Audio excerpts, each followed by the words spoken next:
Welcome back to Games Revealed. I'm James Nelson the Brink, and today we're going to be responding to another video. Do not buy Steam Deck, very disappointing titled. And hiding in my room is the YouTuber. So once again, just going off, doing a little bit more kind of react slash respond. It's more of a respond, just if there's any wrong points in my opinion, I will respond to them. And it's just interesting. And I guess we'll continue this until maybe people don't want to see it, but I'll continue being, at least I'm not going to be, definitely not going to attack character, and I'm just going to more or less point out the flaws I think. And so there's no need to like go and attack people's communities or people themselves. You're more than welcome to comment in this video, whatever you want. Just don't go outside of this videos, comments, just what I'd prefer. Thank you. Now, before we get started, let's like, subscribe, bash that bell with your crowbar, and let's see this. Hello and welcome back to a new video. Hello. Yes, we're going to turn you down a little bit. So recently I've been playing around with the brand new Steam Deck and decided that I wanted to do a review of the Steam Deck. And as an avid gamer, PC gamer, and a fan of traveling, when I first heard about the Steam Deck, I just knew I had to get one. I thought to myself, wow. You know what? I thought the same thing. I'm a huge Valve fan, and we're going to vibe here. I can already tell that this video is going to go well. I can do PC gaming on a handheld device and not have to carry my really heavy gaming laptop in my backpack and hurt my back. Unfortunately, as a portable gaming device, speaking of that, I used to have like a huge Alienware 17-inch laptop I took to college, and that thing was a gaming beast, but yeah, that pretty much broke my back between that and the books. It has just really let me down and disappointed me, and it's not quite up to my standards. I just found it to be extremely lackluster and not as good as it's been hyped up to be. Now, usually when I go traveling... You know what he's holding right there? That's a pretty awesome Steam Deck. I agree, though. That kind of deck, that one is definitely very underpowered and probably needs to be upgraded. And so yeah, no, I agree. No, but really, like, your expectations, I think most of the expectations with the Steam Deck are really with the lack of game support so far, with which they're trying to tackle that every day with the Proton. And so I think over the next few months, when most people start to get theirs, we're going to probably see a different story, I think, from some people, maybe even like this guy. So I bring my Switch because it's light and portable, and it's quite good. It's got some good games on it, but it doesn't have all the games that I want to play. It doesn't have PC games. So I thought to myself, wow, Steam Deck is going to solve all of my problems in life. There's just a few things. Well, that was your first step. If I could just give everyone some advice, do not get overhyped for things. If you think it's going to be the end all be all, it's not going to be. Almost nothing in life is. Very rarely have I been so impressed with something that that it was worth getting that hyped up. I usually lower my hype as much as possible, but I will be honest, when it comes to Valve, I can do the same thing. Things that completely ruins the concept of the Steam Deck. And the biggest problem I have with it would have to be the absolutely abysmal battery life. Now, Valve claims that the battery life lasts between 2 and 8 hours, and that's a pretty broad range. And in between that... That's how every manufacturer does it. Every laptop, everything I've gotten, they always claim a very broad range. This is every device with a battery. And it really comes down to how you use the device on how much battery you're going to get. And Steam Deck is no exception. I will agree, though, for console gamers, if you're looking for 4 hours, you're probably not going to get it here. But I will say with certain titles on the Switch, I don't even get close to that either. So really, it's just a battery issue that we're luckily fixing in the near future with a bunch of companies coming out with better batteries. So that range, it really depends on what you're doing with the Steam Deck. If you're playing very... House shrooms. Oh no! I used to drink a lot of coffee, and I got honest with myself. Coffee often made me feel anxious. Simple 2D games, then yeah, you'll probably get a couple hours, maybe even 5 or 6 hours out of the Steam Deck. That's really good. But if you're playing a AAA PC game with high graphical fidelity, then you're really not going to be able to play for much longer than 1 hour. But if you're... No, it's the minimum I've seen. Yeah, you can maybe that. I'm not going to go off on like what one game potentially got, but I've seen a lot of games get about 90 minutes to plus. So that's better than, just 1 hour. And it really comes down to how you balance it and everything. So really, I think like this is the biggest gripe I've seen is the battery from certain people, and I just haven't seen it on paper and from other reviewers. If you're only going to play very simple 2D games, then what was the point of buying the Steam Deck in the first place? You might as well just stuck with your Switch. Okay, so I don't know if he knows this. There's a ton of indie games on the Steam store. There are so many just indie 2D, even low fidelity 3D. There's so many that I don't know where he's going at about this, because and there's some amazing ones on the Switch too. It's just you pay a lot less typically on Steam. I did not buy the Steam Deck so I could play very simple 2D games like Hollow Knight, Dead Cells, or Shovel Knight, or games in that kind of category. I bought the Steam Deck so I could play AAA games like GTA, Red Dead Redemption, Elden Ring. But when you try and play those games, and it can play those games, the battery only lasts about an hour. 1 hour is just not long enough. I take toilet breaks longer than 1 hour. I need at least... Okay, let's do a little bit of an adventure real quick. Okay. 1 hour 43 minutes is from Tech Radar, so it's close to 2 hours, and with tweaking it can last longer. So 6 or 10 hours for one gaming session, and only being able to play 1 hour on the battery of the Steam Deck is just not really good enough. The whole point of the Steam Deck is... I agree, like the battery life could be better and should be better, and this is where if you're a console gamer it might be a little more difficult, because you can eke out more depending on what you're playing, a lot more performance, but really it comes down to what do you want more. Better battery life, better visuals, better performance. So it's just when you're getting a portable device, that's how it's going to be. I think they'll iron out a lot of this stuff with some software updates for the Steam Deck, but I think Steam Deck 2 with some battery improvements in the near future are going to really squash some of these battery issues. Is that it's portable. I want to be able to take the Steam Deck, go out into my garden and have a nice long gaming session and enjoy the sunshine and the birds chirping away. But that's just not really possible because I have to go back inside after around an hour to charge the device back up. What's the point of it being portable if I need it to be constantly plugged in to the mains? If I'm going to be constantly plugged into the mains, I might as well just use my desktop computer. There's just no reason to use the Steam Deck over your desktop computer. You can take a power bank. Yes, that makes it a little less portable, but you can still... I have some power banks. I think I could pocket it. It's pretty big though, but I might be able to pocket it. And I don't have the same issue this person has. I don't mind doing 1 hour game sessions typically. In fact, I think it's kind of healthy to actually step away after about an hour or two, but we all know that a lot of games get more than 1 hour. He's just griping about 1 or 2 games, really. Computer in any kind of situation. The desktop computer is just going to be way better. In comparison, the Switch lasts at least 5 or 6 hours, even when playing AAA games like Mario Kart or Zelda Breath of the Wild. I can have a nice long gaming session in my garden. The only solution to this problem I've come up with is I bring a load of these battery banks out into my garden, and this manages to boost the battery for a few hours. But really, that's cool. I shouldn't have to carry around a load of Hey, I learned something. I didn't know it was going to boost that long. battery banks just to extend my playtime by a few hours. And it also kind of ruins the portability-ness of the Steam Deck if I have to carry around all these power bricks. My next problem with...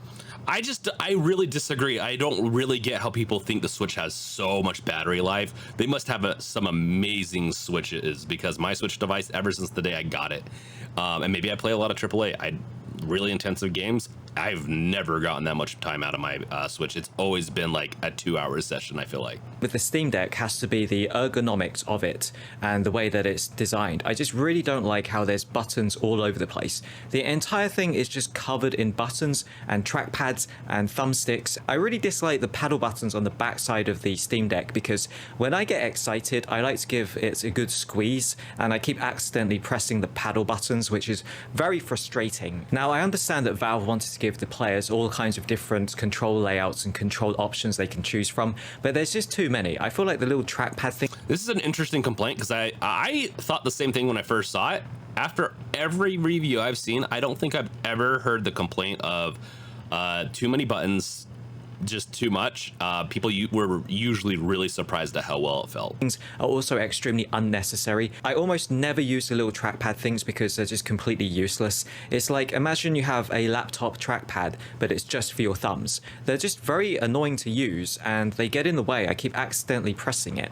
I also find the position of the thumbsticks and the buttons to be extremely weird on the Steam Deck because they're right at the top corners, horizontal, and using those thumbsticks horizontally like that is just very strange. I'm really curious if this guy's actually touched the Steam Deck or not. I'm really curious. I'm starting to wonder if he hasn't, because this is the exact opposite of everything else I've seen. Except for, I mean, the trackpads, we'll see how much I use them. It just takes getting used to it. When you're used to playing with Xbox controllers with the diagonal thumbstick layout. I also don't like the way the buttons are shaped because I don't have very tough hands. My fingers are very soft because I don't do manual labor, and embarrassingly, my fingers do start to get a bit painful after several hours of gaming on the Steam Deck. I am starting to get a very noticeable blister on my thumb just from pressing down the thumbstick. That's a callus. That's what happens when you actually do something with your hands. And I guess you could say, well, it's a Steam Deck. Why don't you just plug in your Xbox controller straight into it? And yes, theoretically, I could do that. But why would I want to? Because then I have to prop up the Steam Deck on a stand and stare at this tiny little 7-inch display with my Xbox controller like that, when I could be using my 36-inch curved monitor. Why would I choose to play on the Steam Deck's tiny little 7-inch display when I've got this massive 36-inch monitor right behind me, which is really nice to play? Dude, that's a big monitor, bro. No, but really, I agree. Why? Well, we got some other good stuff there. We could do a whole video on just that background right there. Yeah, so I agree. Why would you play with your Steam Deck at your computer as opposed to on your computer? I don't get that. My point is, I want to play my Steam Deck in the bed, wherever else in the house, not at my main PC, which is what I'll be playing my main PC when I'm at it. I don't understand this argument. Play games on. The Steam Deck is also very uncomfortable and kind of heavy to be holding for hours and hours of prolonged gameplay. And after a long period of time, I just really start to feel like my hands are aching. Basically, the thing is like a massive brick. It looks quite well designed, and it is. I mean, it looks like a massive brick. I don't know what you're expecting. It looks pretty big. And once again, it really depends. Like, yeah, depending on how you hold up the Steam Deck, the weight can get to you. But I've heard really good things from people that have used it for very long sessions, so I was surprised by the reviews on it. Don't get me wrong, and it looks quite slender and slim, but when you've been holding it for 6 hours straight, it really does start to strain your arms.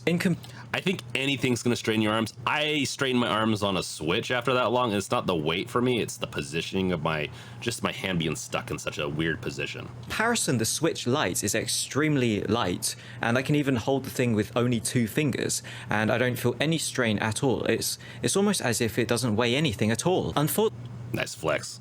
I'm not trying to attack character. It's just like, it's a good point. Fortunately, I'm just really failing to see how the Steam Deck can be classed as a good portable gaming device, because it just seems like you need to be stuck in your room the whole time with it connected to a charger.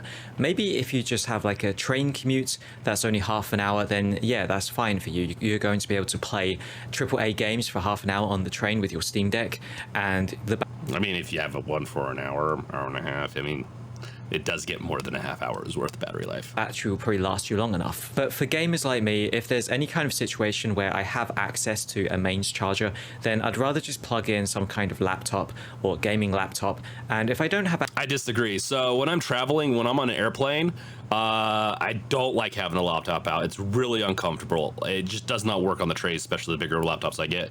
And when if I'm waiting at the airport, a power bank's always going to be in my backpack. Almost anywhere I'm going to be, a power bank is going to be with me. Yes, when I take the Steam Deck on the go, let's say around town, then maybe I'll have a little bit of less, luck with battery. But to be honest, maybe the Steam Deck wasn't made for him. It was made for me for sure. Access to chargers, then I'd rather just use my Switch Lite. It's kind of like the Steam Deck is trying to fit in both roles of the portable Switch and the at-home computer, gaming computer. It's kind of like it's trying to be a jack of spades, master of none, and it really does fail to be a master at anything. And it's I mean, it plays your Steam collection, so I mean, you're really forgetting one big thing it can do that pretty much almost nothing else can do at that price range. Real shame, because I really like the concept of this. If you didn't have any kind of gaming systems right now and you were trying to think, should I get a laptop, should I get a Switch, should I get a Game Boy, well, you could just get a Steam Deck and it covers everything. I guess if my house... It really will, and yes, it's gonna get a little less battery life than the Switch, but I have seen people get better battery life on the Steam Deck than on the Switch for Witcher 3 with tweaking the essentially just how much power it draws. So I don't know. I don't know about this. burnt down and I lost everything in my room, then yeah, the Steam Deck might be quite appealing. I could just get that instead of replacing all of my tech. But at this point in my life, I've already got... I don't think the point was to replace it all. It's kind of more of an entry level for some console gamers and also a portable device for PC gamers so they can bring their Steam collection on the go. got everything. I've got the gaming laptop, I've got my Switch, I've got my... Once again, I have had a gaming laptop for over a decade. I've had a couple. I always get them expecting I'm going to play more games on them, and I just don't. I usually use my Switch because I can sit on the couch with it. Whether or not it's plugged in, sometimes it is. Curved monitor, so I don't really feel like a Steam Deck would be able to add anything to my current tech setup. Don't get me wrong, I think it's a really good attempt by Valve to enter the portable gaming area, and I think that it's a good first attempt. I think I would prefer to wait for the Steam Deck 2 because there's a few changes I hope they make in the next iteration of Steam Decks. Number one, I hope that they make the thing a lot smaller, a lot slimmer, a lot lighter, and also I hope they make the battery last a lot longer. I also hope they add more USB ports so I don't have to get the dock thing, and they should remove some of the stuff like the trackpads and the paddle buttons and make it a bit more simplified. But until then, I don't really feel like I can wholeheartedly recommend the Steam Deck. I think it's a nice try and it's a very nice looking device, but unfortunately it just kind of falls short at a few things. If you're looking for a portable handheld gaming device, I really feel like the Switch or the Switch Lite or the Switch OLED would be a better choice. Unless you want a good selection of games. In my opinion, the Switch just doesn't have it. It's a hard one. Like, the Switch does have a lot of good games on it, but you're strapped down with the Nintendo pricing for everything, and they'll sometimes do good deals, but you still get screwed in the end. I feel like it's not the same thing, but in the end for him, this should have been more titled "This just isn't the right device for me." What he's talking about is everything, like battery and the form factor. That form factor is the biggest one. If the form factor doesn't work for you, that's fine. It really is fine. But really, everything else, I don't believe. He's really edging those battery levels down to 1 hour when it is more. It's also much cheaper and the battery lasts a lot longer, and it's much easier and lighter to hold in the hand for long periods of time. So that's all I had to say about the Steam Deck. Thanks for watching my review. I hope it was useful in some way, and goodbye. Thank you and goodbye. So kind. I do like that. So yeah, no, it's not good for him. I mean, it really would. The first day it dropped, like the announcement of the Steam Deck, I think it was pretty obvious what you were going to get into. Like, if he's disappointed about the form factor, or they mentioned the form factor, they showed people using it over the year. Like, I don't know what he was expecting in the end, but preferences, man. If he doesn't like it, he doesn't like it. I just wish he would not go a little too bombastic with that battery and actually be more upfront and maybe give some real numbers. So yeah. Okay. Well, that's it. Like, interesting video. Let me know in the comments what you think. It's definitely not one of the more intense videos I've watched. Like, there's been some crazier ones, but this was still fun to watch and I've enjoyed it. If there's anything else you want me to do a response video on, let me know in the comments below. Just let me know. Okay, I'll catch you guys later. Watch my other videos. Peace out. Later. Okay, so I had to check some comments. I didn't do that, during the video, right? And so right here it says, I like how he never actually received a review sample or even used the Steam Deck, but he felt the need to create this video. Okay, with that knowledge, Okay, this is probably the worst that I've reviewed then, technically, because he talks about using, about buttons, about squeeze, about the way it feels. If he hasn't touched it, I wouldn't do that. I haven't touched a Steam Deck yet. I've watched other people and how they've talked about it, but what the hell, man? Like, you can't say that it's bad form factor if you've never held it or have gone out in the garden like you said. Like, okay, that's definitely much more cringe. Okay. Oh, yeah. So I don't know why he did that, but an interesting video nonetheless, I guess. Okay, later.